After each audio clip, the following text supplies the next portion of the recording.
Bulletin کا باقاعدہ آغاز کریں گے اور آغاز میں آپ کو بتائیں کہ انکار بیکار، صدر کا آخری وقت میں اقرار۔ صدر مملکت نے قومی اسمبلی کا اجلاس صبح 10 بجے طلب کر لیا۔ صدر عارف الوی نے آئین شکنی سے بچنے کے لیے اسمبلی کا اجلاس بلا لیا۔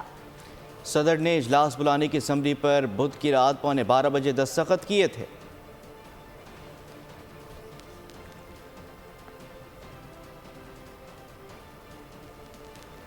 قومی اسمبلی کا اجلاس آج صبح 10 بجے ہوگا۔ نگراں وزیر اعظم انوار اللہ کاکڑ نے وزارت قانون کی رائے کے بعد اجلاس طلب کرنے کی منظوری دی۔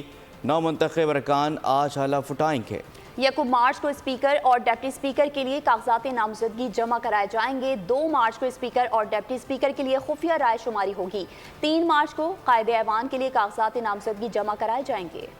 ملکی استحکام کی عکاس 9 منتخب قومی اسمبلی کا اجلاس۔ ملک بھر کی سیاسی قیادت ایک چھت تلے جمع ہوگی۔ قومی اسمبلی کا اجلاس صبح 10 بجے ہوگا۔ نگراں وزیر اعظم نے وزارت قانون کی رائے کے بعد اجلاس طلب کرنے کی منظوری دے دی۔ 9 منتخب ارکان سے اسپیکر قومی اسمبلی راجہ پرویز اشرف حلف لیں گے۔ 1 مارچ کو اسپیکر اور ڈپٹی اسپیکر کے لیے کاغذات نامزدگی جمع کرائے جائیں گے۔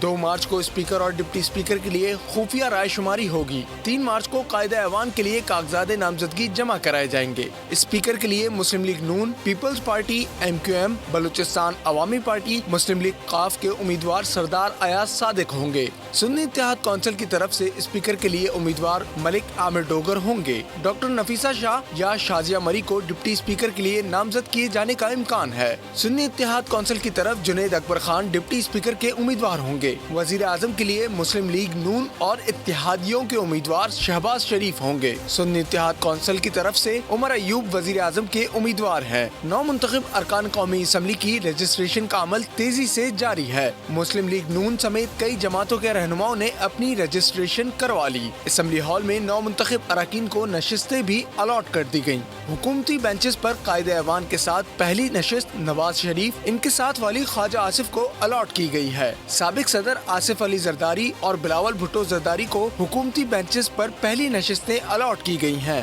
راجہ پرویز اشرف، خالد مقبول صدیقی، علیم خان، طارق بشیر چیمہ بھی حکومتی بینچز کے فرنٹ نشستوں پر براجمان ہوں گے۔ حکومتی اور اپوزیشن سائڈ پر پہلی نشست کو خالی چھوڑ دیا گیا ہے۔ عمر ایوب کو اپوزیشن لیڈر کے ساتھ پہلی نشست دی گئی ہے۔